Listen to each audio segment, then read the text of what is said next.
Yep. Shh.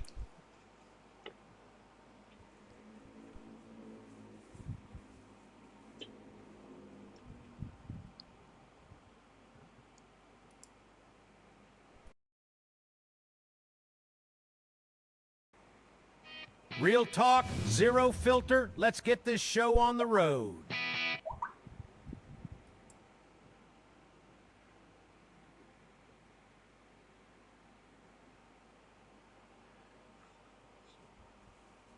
Okay, well, welcome everybody. We are as live as it can be. Welcome to Two Old Farts Live. Good afternoon, good evening, good night, good something somewhere. Morning, Lisa. Good evening, Mark. This is crazy. With so much preparation, and now we are. You're looking over the farm. I'm looking over the tropical wonderland. Coffee in hand. Let me have a sip. Actually, I've got a traditional barley coffee, which is plain coffee, finely ground, poured in the bottom of a cup, and then boiling hot water over the top of it. I soften it a little with some water, and then some milk. It makes it bearable. Very plain. Yeah, it's sort of like an Americano with milk, but not filtered. Oh, so okay. there are floaty bits on the top. Anyway, we've got the coffee. I usually have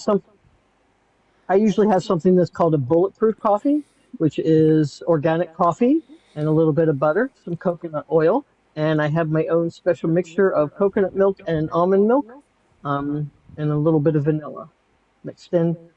It helps keep your stomach full for longer during the day. Okay, what do you call it? A bulletproof? It's called a bulletproof coffee. Okay. I've got coconut oil, Yep. but you're saying butter too.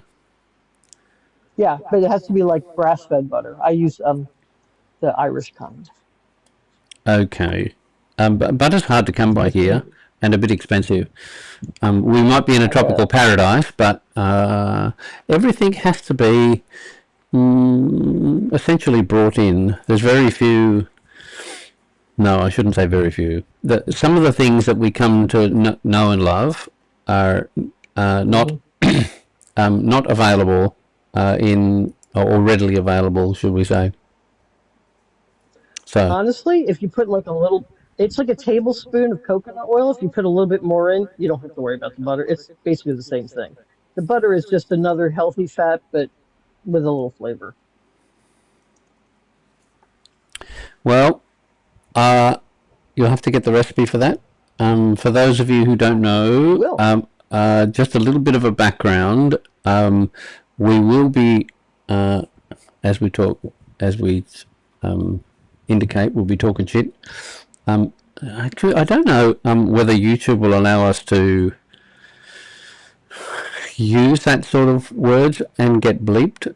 But anyway, in the early days, we're not monetized. Nobody really cares. So we're going to talk shit. Most of the things that we do will have links that we can share, and that will be in the comments.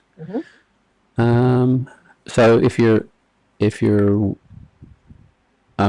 talking about something that is interest to you, there's a good chance that there'll be a link to it in the comments.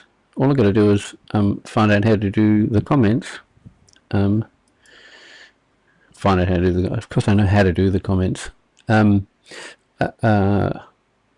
the links, because this being the first issue, some of the things that we would normally be going through, just talking shit, we're putting together bit by bit. So I'm going to get some links.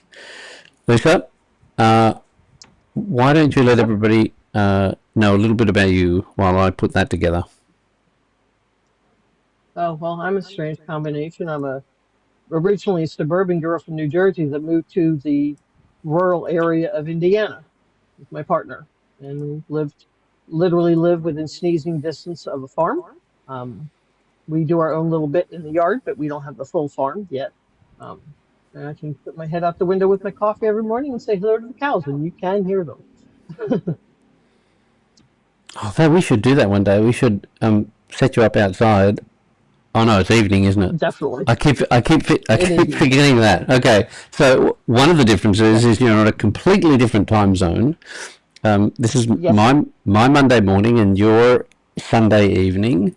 Sunday night. Yep. And you're on the eastish coast, right? It's considered the Midwest, but it's in the Eastern time zone. Oh, I'm also the mother of 8 cats. Count them 8. Okay. I've got a cat that sits, or I've got a series of cats, but one of them is in view today. I probably could show. Let me see if I can find that particular one. Oh, there it is. There's that scene. Look, there's the cat. Oh, by the way, that's it. Hi, everybody. As you can see in behind me over here, that's Uno. Yeah, Uno, number 1. So, oh, actually, there you go. I'm pointing now. Oh, no, that's that way. There you go. Point that way. Yeah, there you go. Uno, number 1, sitting in the background.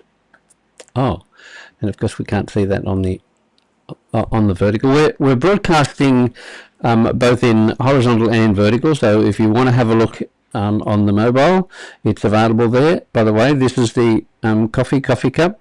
Cheers. I don't normally wear a cap, but the image of 2 old farts said that I had to wear a cap, so I've gone out and I bought a cap. Well, 2 old farts image says that my hair is brown, but I ain't dyeing it. Anyway, here's the Lisa version when she's talking. We have an ad in Australia where the dentist can't show their face on ads, so he's brushing his teeth, waving. Yeah, and it's like wave to the camera. So you put up one hand and wave in the background. So you can do that anyway. So which cat is that you've got? This is Tiggy. Hi, Tiggy. She's actually older. She's the mommy of one of our orange cats, who is a little bit off. He's a typical orange cat. He has a brain cell, and he shares it with the other orange cat. Okay. And the thing is that she's a teeny weeny, and her son is huge. How she did it. Well done. She's gone now. So now we've got the cats out of the road. So just to update everybody on what's going to happen, it's a bit of a free for all. The general run of show, which we've got a sort of a bit of an idea and a plan, will change according to how everything's going. Essentially, we're just going to be chatting between ourselves. The possibility is, if you're interested in joining us and coming onto the show, you can certainly do that. This week, we don't have that prepared, but if you're interested and want to come in and join us for 2 minutes, 5 minutes, half the show, we're quite welcome to have you join. But the essence of the show is the 2 of us talking shit about all sorts of crazy things from all different sides of the world and different opinions. So, now,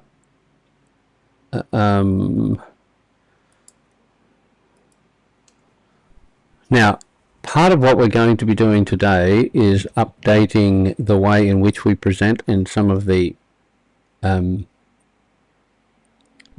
scenes that we do. So we won't be perfect, but we're going to be able to share screens and talk about stuff. Lisa, what would you say were your main interests and topics that keeps you interested and active? Oh, the stuff that keeps me interested and active, definitely stuff about, I like to be an old-fashioned farm wife. I like to do everything homemade, as homemade as possible. I try to make my own everything as much as I can and as healthy as possible because, as you know, the junk from the stores is junk. So I try to do as healthy as I can and keep the whole family healthy as possible, including myself as I get older. Mm-hmm. Um, but I also want to make sure I have stuff stored for you never know what's going to happen. Okay, so sort of a bit like the homesteading style of Hmm. you're not quite radical. You're just No, looking forward to or planning against a potential. because Mm, you never know what's going to happen. yeah. Okay. And we are in a flood zone, and Mm. sometimes we have it's not bad winter, but every once in a while we get hit. So got to be Um, prepared. how long is it since the last one that sort of came up close, or you're not affected by the? Well, the last flood we had was last year, and it actually put the entire downtown underwater. And I mean to the point of, oh, I don't know, it said it was 62 feet above flood zone, but that's pretty much the first level of most buildings in our downtown area, which some of them are a lot older. Mm-hmm. It didn't get close to us because we're closer to the offshoot streams rather than the big Ohio River. Yep. But it did get it literally was they were literally going through the downtown. However, they have a measuring stick. I'll have to get a picture of it one of these days and bring it on. Near the river that shows the flood. I think it was 1937, which was so deep that it was on the third and fourth floors of certain buildings. They actually have markers where that flood was. Okay, So so that that's was really bad. um. So how disconnected from your normal activities would you be during a flood? Is it like two or 3 days? It depends probably because, like I said, we're a couple miles from the river. So the what would disconnect us the most of like if the power went down. Oh, okay. So it's not like normal transport routes are cut and you can't get supplies or anything like that. No, probably not. However, we are the way we go to town. You do have to go over some bodies of water, and I think when that big flood happened, we were stuck behind it for a couple of days. You can go around, but this is such a rural area. It's not like you have a million different roads you can go by. It's like this way or this way. And if you go the other way, you're talking 20, 30 miles out of your way around. Okay. Because I remember where I was living in Australia for a little while, I was on what's known as the Sunshine Coast, and one of the things that happened to us was a cyclone, you know, big tropical storm. What do you call them there? Mm-hmm. Uh, Hurricanes. okay, and they're typhoons and hurricanes and cyclones, depending on what part of the country, what part of the world you're in. So Oh yeah, cyclones. Yeah. Go ahead. circular storms, but um, not tornadoes. Yeah, that would be a hurricane. Anyway, so we have a couple of in the place that I was living in.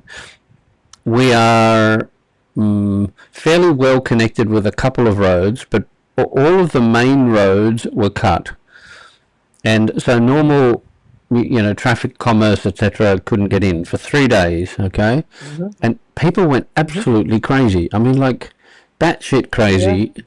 The first thing to Hmm. go, I don't know why it is, but the first thing to go out of shopping centres, all right, or major shops, is toilet paper. It's like, what?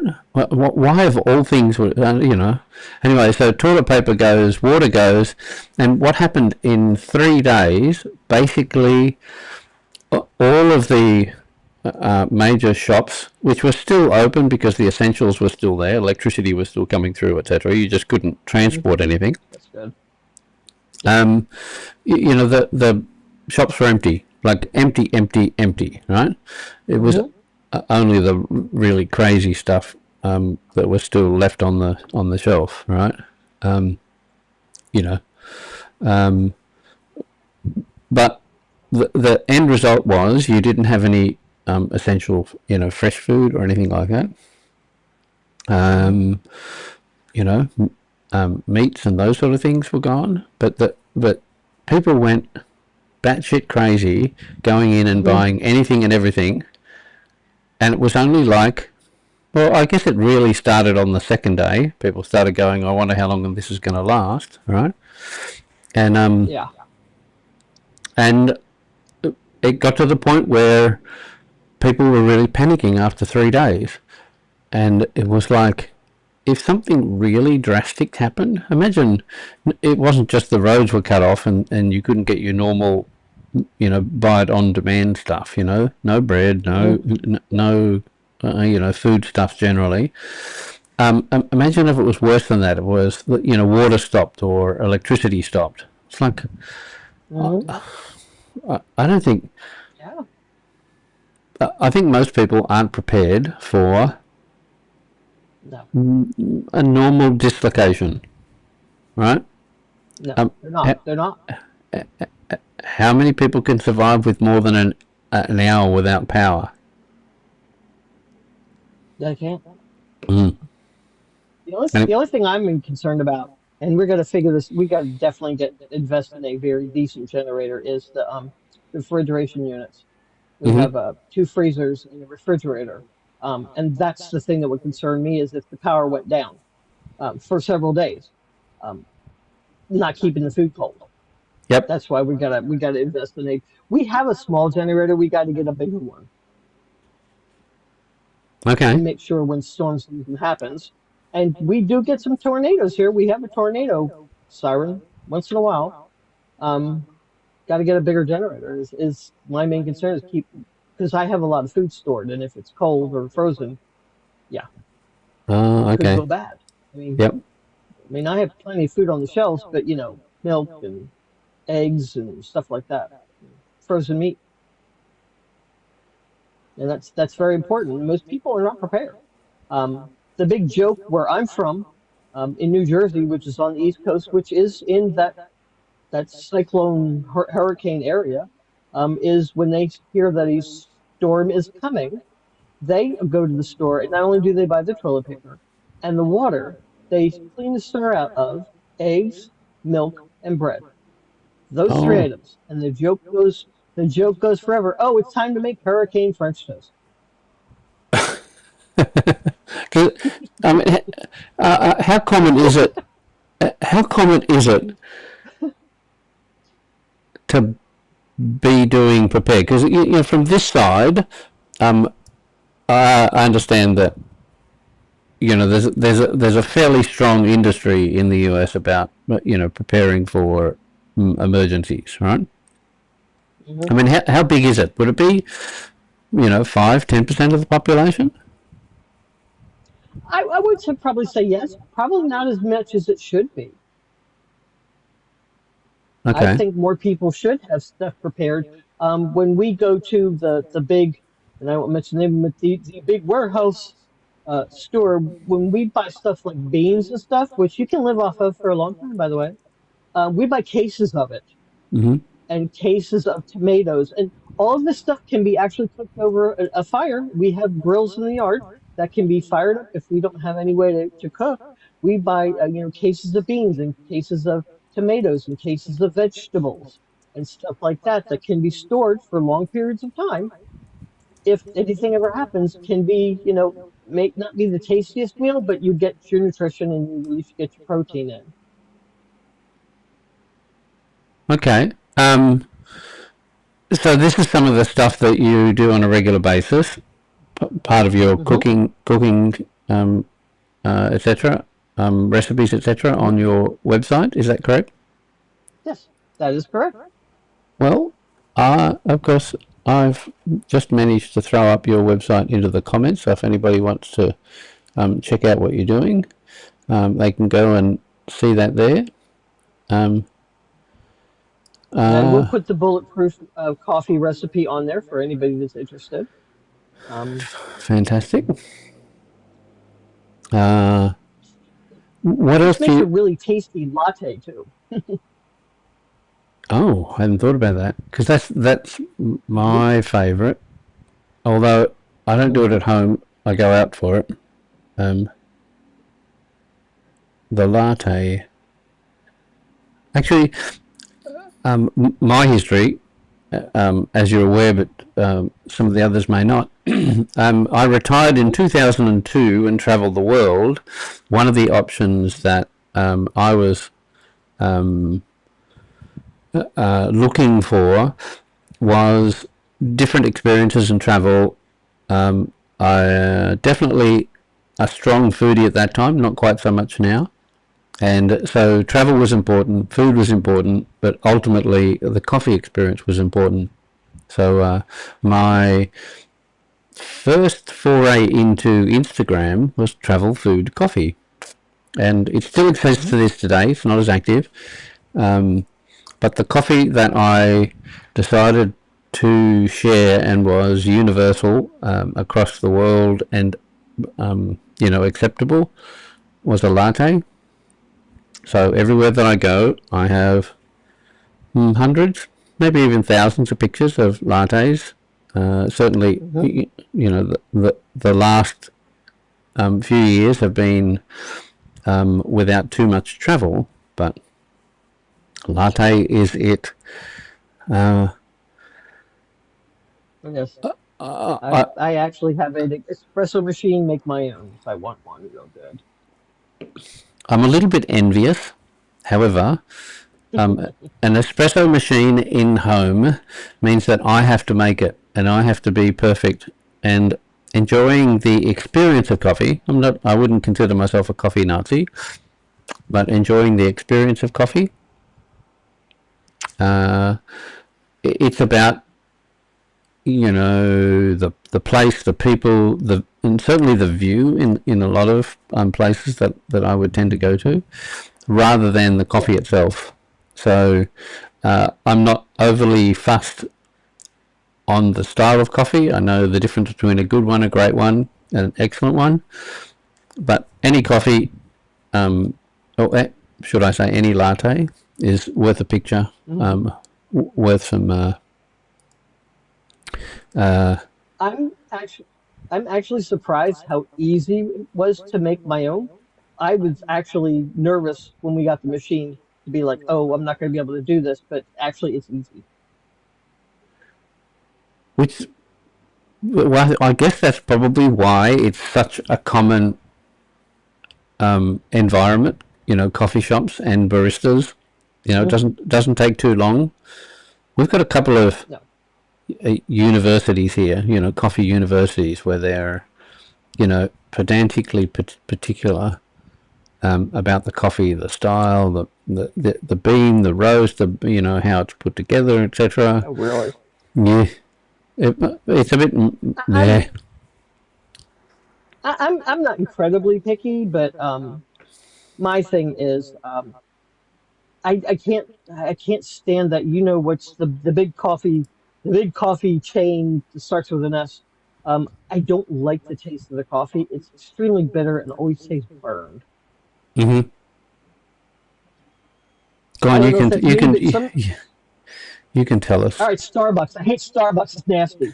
It leaves this bitter taste on the back of my tongue that doesn't go away for hours. Okay, the back of your tongue, sort of like. I'm just trying to imagine that. No, it's extremely bitter. Okay, so I don't have the same experience, but my experience with Starbucks started when I was living in San Francisco. Although I didn't do Starbucks a lot, the style of coffee that was done at Starbucks was done in a couple of different chains, and the one that I was closest to home that I could walk to was called Pete's, Peets, Pete's Coffee, right? I've had Pete's coffee. Yeah, it's pretty good. So, being not a true coffee aficionado, I went half and half. So I actually had a mocha, and it was very rare in many places to be able to get a mocha. So that's how come I changed the latte. But in Pete's, mocha was very accessible, and on top of that, they lathered it in whipped cream and then a caramel on the top. So when I did go to yeah, it is a bit, like it's not a true coffee. And of course, No. When you go to Starbucks, it's like, I'll just have one of those. And that's the only reason that I go to Starbucks now. So everybody will do a latte. Very few people will do a mocha. And if I need to be, sweet tooth, creamy, and expensive, I'll go to Starbucks. Get a massive big one that takes, half an hour to drink, and that's my, that's my my go-to. Yeah. But yeah, I mean, and you can get all kinds of coffee from all over the world now. My partner's brother actually happens to own several coffee shops, so and he learned his trade from, believe it or not, being a barista at Starbucks, and he went on to become a coffee king. We call him the coffee king. Yep. So, you visited some of his stores? Yeah, one of them at least.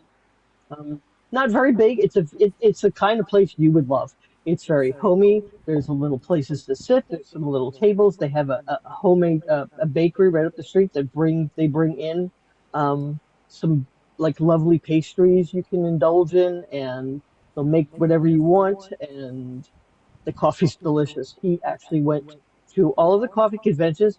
Yes, coffee people have conventions. He went to a ton of them and tasted hundreds and hundreds, maybe even thousands of different coffees until he found just the right one. And I'm telling you, this stuff will make your eyes roll back in your head. It's really, really, really good. Okay. Yeah, you see, that's not me. It's like, I know there's a lot of people around they do it for the coffee, but the challenge for me is the businesses is more about the experience rather than just, the coffee itself. So, Like yeah. I said, it's like a little hometown coffee shop. There's places, little sofas to sit at, little tables to sit at. People go there, and they don't just get coffee and go. They just go and they sit, and chat. It's a coffee shop. Mm. Yeah. Yeah. Part of me, 'cause my history in coffee shops goes probably, at least 20 years ago now. I keep saying it was like 15 years ago when I first started doing it, but, it goes back into the... No, it isn't. Now it's...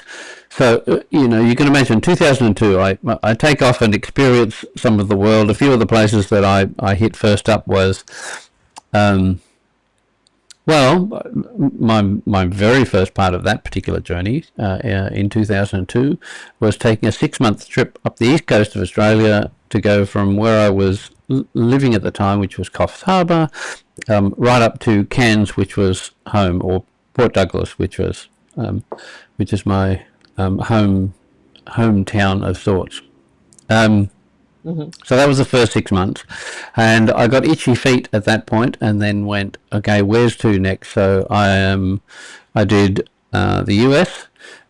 I took a foray into Europe, and did a little bit around Switzerland, and of course at that point that's where the coffee thing started happening. But I also found cheese, and in Switzerland. Yes. Just super fantastic cheese. Yes. Can't get any cheese and chocolate. Oh, 100%. 100%. In fact, in Switzerland. obviously, Swiss chocolate has a huge image internationally, and I was living in Geneva, and they had the the elite chocolate fair, if you want to call it. So like the elite of the elite of the elite of chocolatiers have this yearly convention on the edge of Lake Geneva. So I've never actually seen a chocolate fountain before, and I found out that they were going to have chocolate fountains at this event. So for those of you who haven't seen a chocolate fountain, I should try and find a photo and get it to you. But there is nothing like rich, dark, flowing hot chocolate, multi-levels down a fountain, and there wasn't just one or two. From a mile away to begin with. Oh, can you imagine a convention center full of chocolate of all the different varieties? Can you imagine how thick the air was? It was unbelievable. Oh, I'm sure. And there wasn't. Sure. It must have been unbelievable. So there wasn't just one chocolate fountain or two. There must have been like 30. And the end result is everybody had their own version of a chocolate fountain. And of course, the Swiss are known for their cheese fondues, but they were doing chocolate fondues, and so all of the different items which you can then stab and then cover in chocolate and eat was incredible. Sometimes it was chocolate on chocolate, right? So there would be a chocolatey something, and you would stab that, and then cover it in this molten chocolate, and then dribble it into your mouth. But strange things like vegetables, meat, fish, the most unusual, weird things covered in chocolate. Oh, I believe it. I believe it. Did they have cream cheese? Cheese and chocolate is definitely a go. I'm just trying to imagine a cream cheese in heated chocolate. I don't know that it would last too long on a. If it's really, really, really cold, like it's a block, it would probably work. When I was in college in northern Pennsylvania, there is a candy store, a homemade candy store. You can actually stand there and watch them make this stuff called Callie's Candy Kitchen. And Callie was this older guy, and he would make the candy right in front of you. And he had chocolate covered cream cheese, which my mother went nuts for. I've had it, but usually when we used to buy some, you would get one and she got the rest. If you bite into it, and we're talking really, really fine quality chocolate, it tastes like you're eating chocolate covered cheesecake. It's like cheesecake inside of candy. I'm just trying to imagine that, a cheesecake inside a candy. And I can imagine that the liquid chocolate would probably even make it better. Is my point. Oh, okay. Yeah. And he didn't even mix anything with the cream cheese, like no sugar or nothing. It was just a block of cream cheese covered with chocolate. Very rich. So rich. Extremely. I'm going to try and find a chocolate fountain for everybody to have a look at.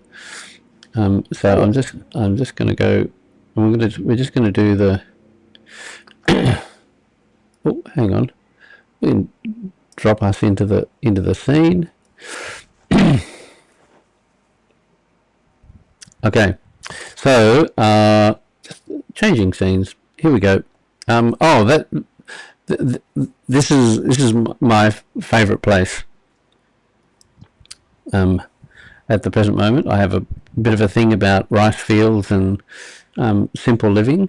And if you have a look at the picture, that's as simple as it gets. What we call Jogolo Pond.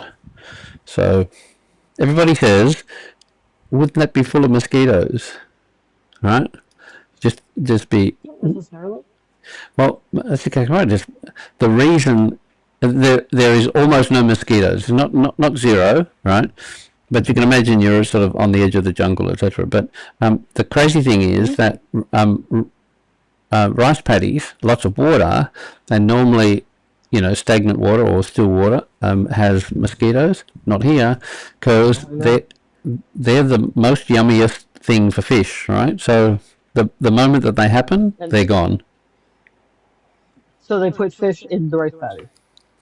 Oh yeah, but even naturally. So for instance, your rice paddies, which you would think would be mosquito land, are almost devoid of mosquitoes. It's like you're more likely to get mosquitoes and problems in city areas because they have no natural predators, right? So dragonflies I thought dragonflies like mosquitoes. Yes. Well, and there's plenty of those around here. Here he goes, chocolate fountain. There you go. Look at that, a chocolate fountain, a fondue chocolate fountain. Oh, and I'm sure when you first saw it, it wasn't a big thing yet. Oh no! Well, I was in Switzerland. I was in Switzerland. Come on, it was not just a big thing. It was massive. All right. Wow! Look at that big, huge one. 4 tiers. Yeah, I'm just flipping the page maximum so we can see the bet. Okay.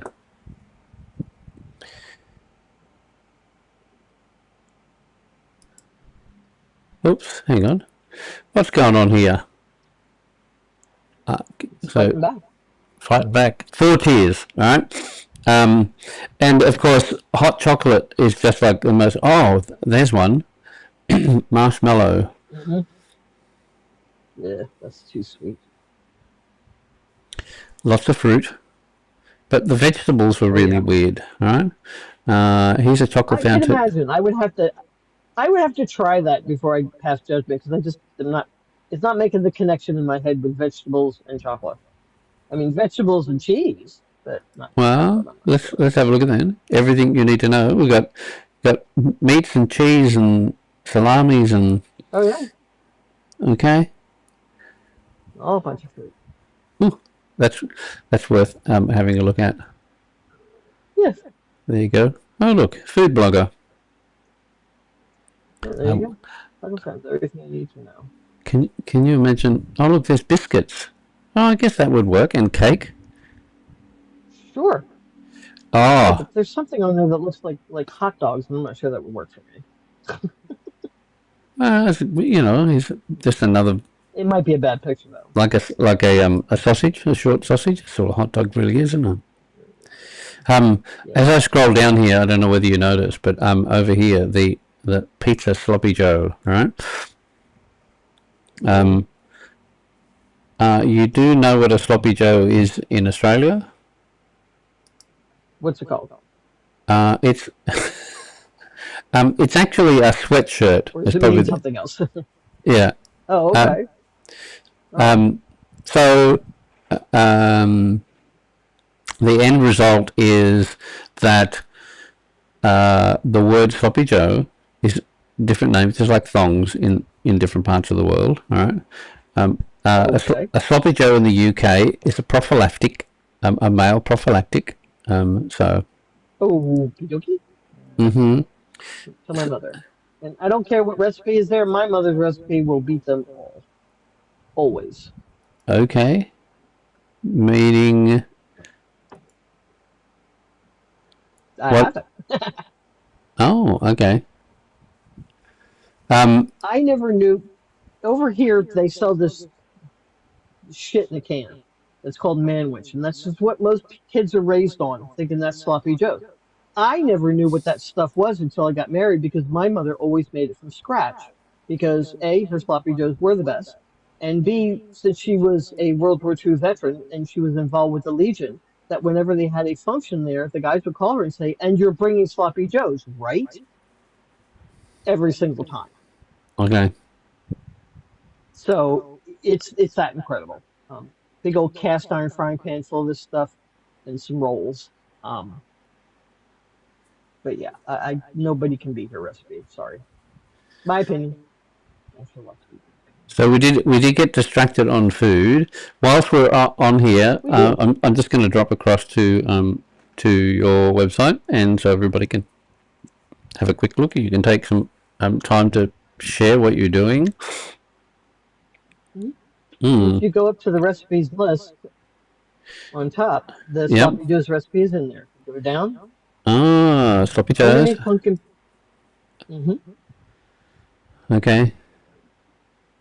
So describe to me what a basic sloppy joe is, because in my head, I'm wearing a sloppy joe and you're eating it.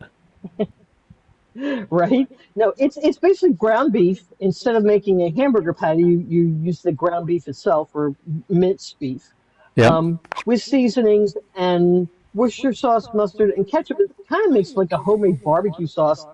And the reason it's called sloppy joe is because it's not solid. It's like a scoop of kind of semi-solid stuff that you put on a bun. If you see up in the picture, you put up, and it will soak into the bun. It makes a mess, but it's the most delicious mess you ever tasted. So it's sort of like the ground beef of the hot dog world. It's like a hot dog, but with ground beef. Yeah. It's better tasting. I can imagine. However, the minute that I see this piece of bread here and ground beef, bread is a bit of a wrapper for so many things. So yesterday, I had ice cream wrapped in bread. That'd be different. The head just doesn't go together. Yet, it turned out to be remarkably delicious. A traditional slice of crusty white bread with a square block of ice cream dropped in the middle, and that was it. That was the bread was the wrapper, right? So you eat the wrapper. They do that over here. Ice cream sandwiches over here is a block of ice cream, but the bread is more like cookies. Mm-hmm. So it's like sweet and sweet. Oh, yeah, okay. I've experienced, we don't call them cookies, we call them biscuits. I've experienced an ice cream sandwich with biscuit on the outside. Which actually that's something that we could compare. Okay. Yeah, we should have like a contest.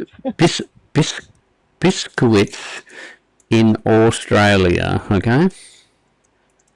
Oh, for those of you who didn't know, that was my hometown, my home country. Okay, so it's your cookies.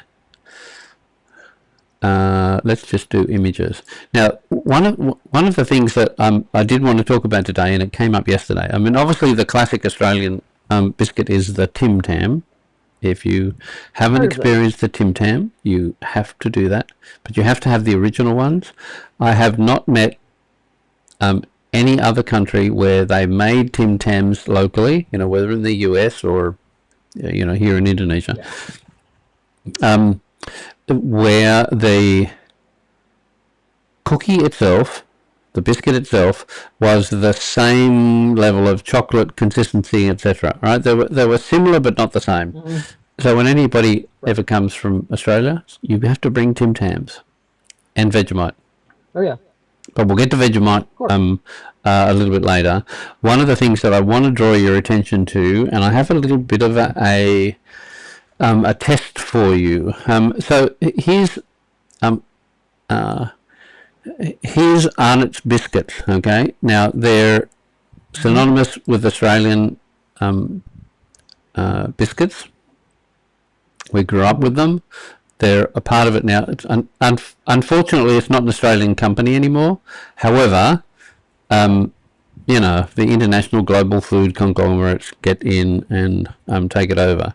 But if you have a look in this one, you can see this cookie just here, okay, with a chocolate cream, okay. So yes, you can see Oreos, American cookies, biscuits have arrived in the marketplace. But so the one in front, Monte Carlo, this one here, shortbread cream, this is called a Kingston, right? I grew up with those three as being the premier biscuits. Now, the Kingston biscuit, let me see if I can find it. The Kingston biscuit is actually, oops, I've got to type it right. Kingston biscuit, one of those weird English words, biscuit. Yeah. Okay, so here's the traditional one here from, right, and I didn't know, okay, but this originally made in 1926, so this year is its centenary of Arnott's and the Kingston biscuit. So I'm going to give you a little bit of a challenge.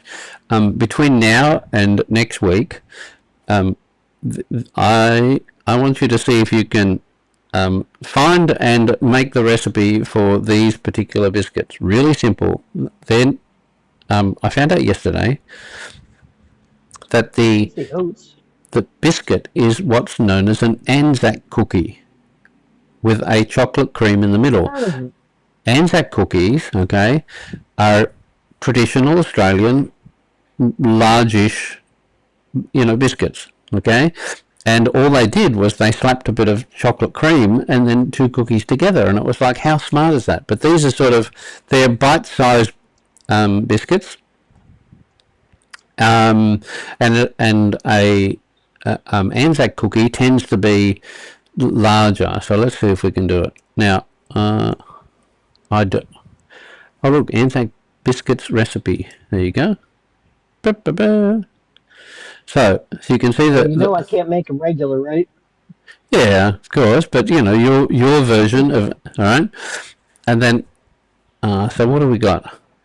All right, very Australia, New Zealand. Okay, which is what Anzac is all about. Australia, New Zealand Army Corps. So it's a very Australian New Zealand recipe. Here's what you need. Oh, that's a good idea. On a tray: coconut, flour, sugar, golden syrup, oats, and butter, and a bit of baking soda. Okay. Obviously, traditional items readily available. Way back in 1926 when they were first made. Oh yeah. So they were Anzac cookies were, I don't know the full story, but something about celebrating the military soldiers, whatever, and that's what Anzac is all about. So you can see, and Anzac cookies on their own tend to be softer. They're perfect just out of the oven because they're still flexible, right? And they're not, crunchy, and although they can be. Oh, look, here we got Anzac biscuits on a video. I'm just wondering whether Anzac biscuits would, whether the video played would come through next time. We'll do videos. So my challenge for you is that between now and next week, to have a bit of a shot of making your version of Anzac cookies and then slapping a bit of chocolate between them to make a Kingston. You up for that one? Okay. I might be. We will see. You have to remember that I have trouble finding ingredients sometimes, being out here in the country. So I'll let you know my progress. So let me have a look at. Here's your ingredients list. We'll have to order it. That's okay. I hear that Amazon's pretty good over there. Yes. Yes. So Oh, which reminds me, all of the things that we do on Amazon. If we ever talk about something that in the show, whether it be technical or whatever. Actually, we haven't talked any technical yet. So we're almost out of time. You're dead right. Wow, that hour has gone so fast. Okay, so maybe some of the yeah. So we did have a whole list of things which we were going to be talking about, and we never got into any of the politics or economics or anything like that we normally spend so much time doing. That's something worth considering for next time.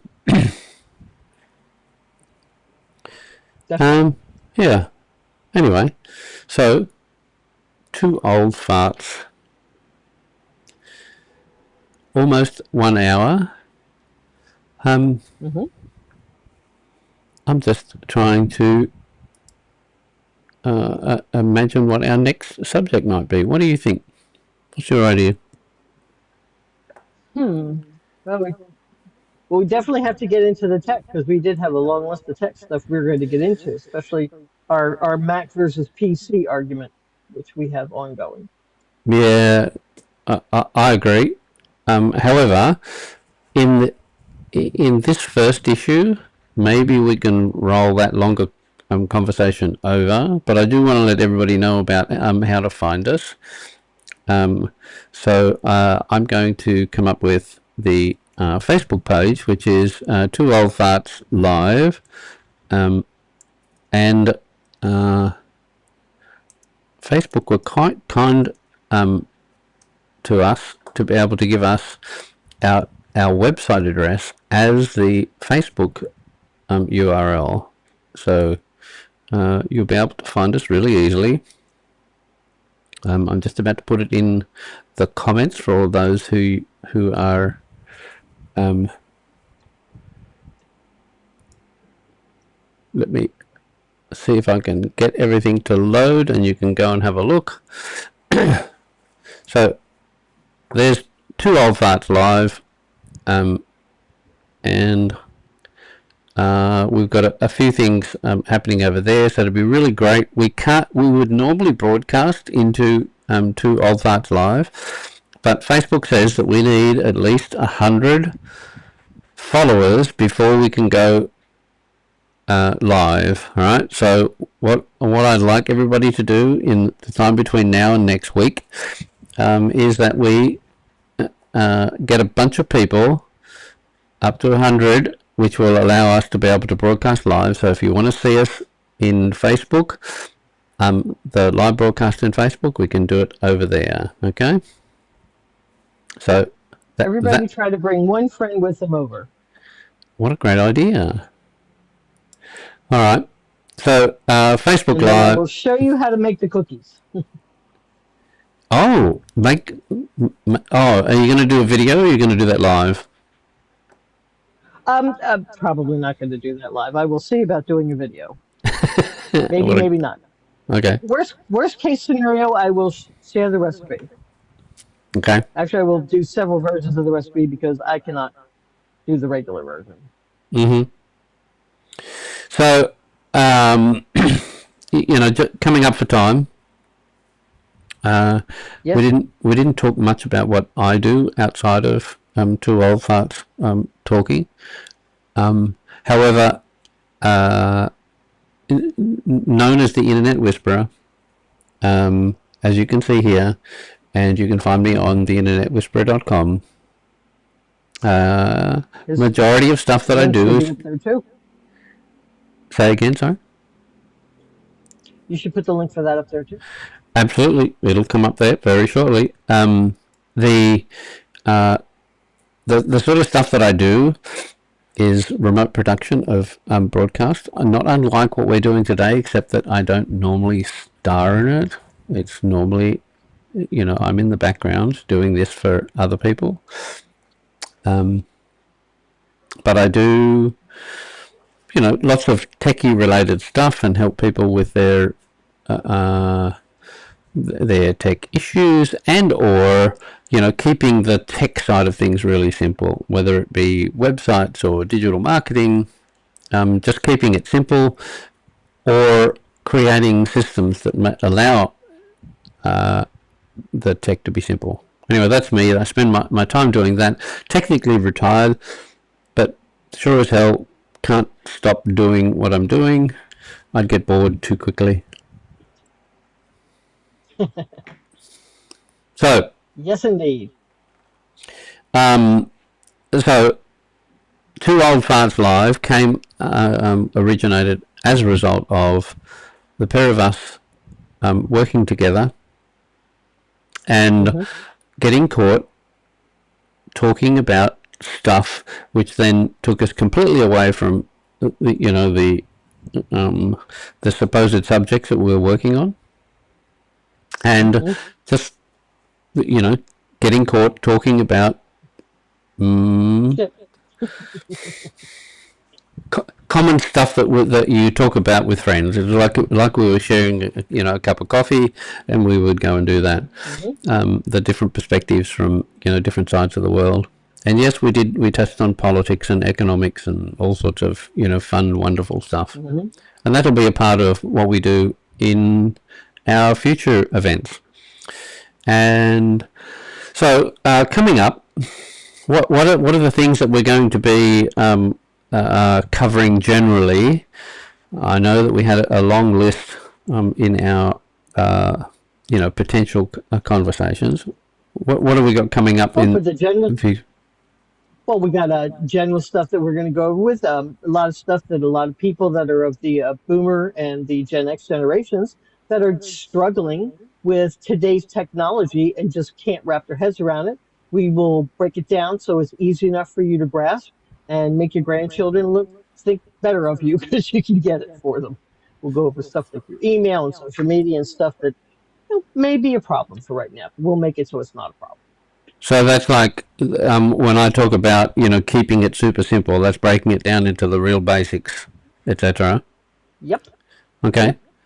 The common things. Absolutely. And of course, right at the moment, the hot topic is AI. AI appears to be in everything. Oh, absolutely. Oh, yes, it is. Yeah, and we're both in that mode of not AI again. Oh yeah.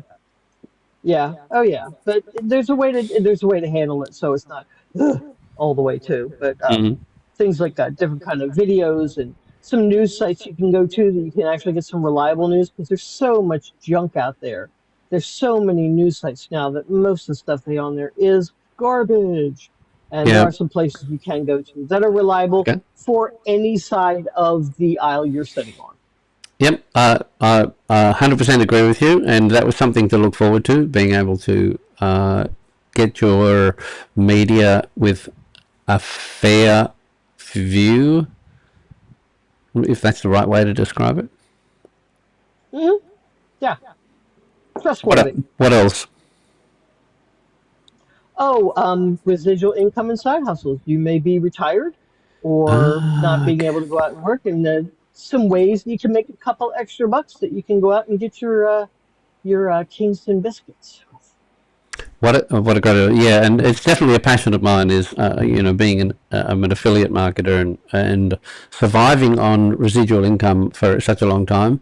Great things to be able to share there to keep it simple. And I heard you say, Gen X and Boomers, that's absolutely our space. Trying to make it relevant to, those of us where tech, we were in this before mobile phones were around. I remember black and white TV. I do too.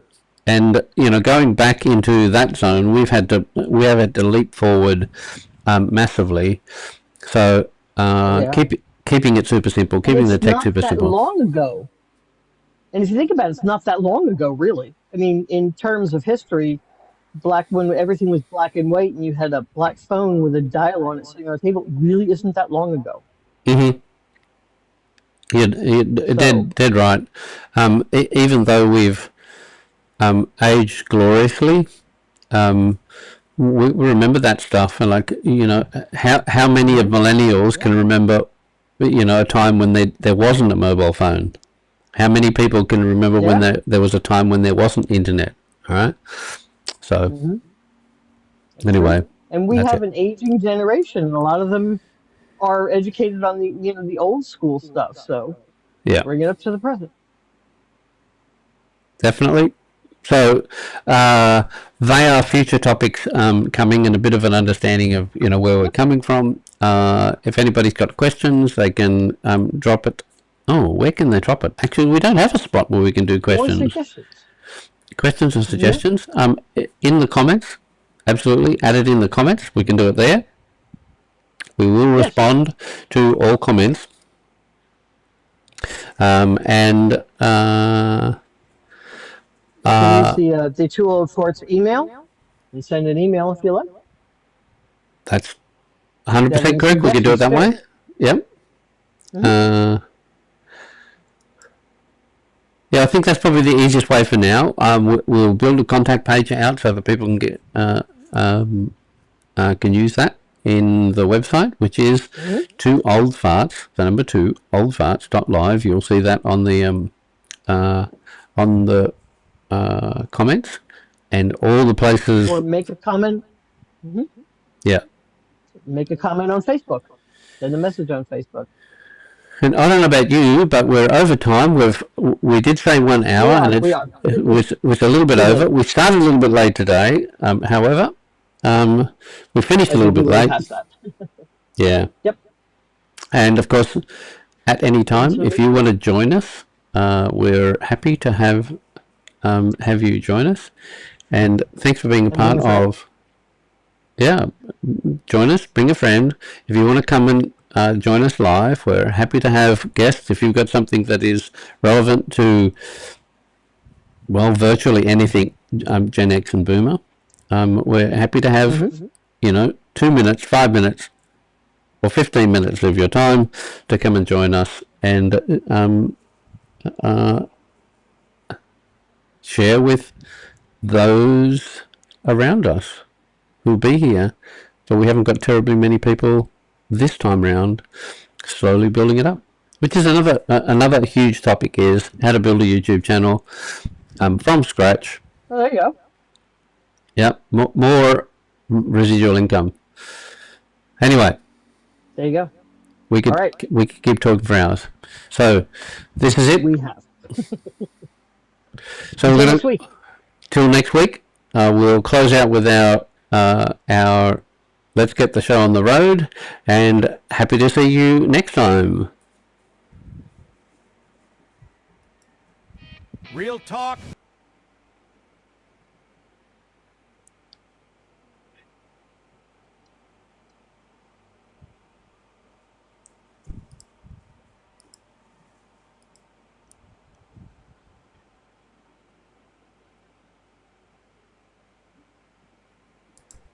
Real talk, zero filter. Let's get this show on the road.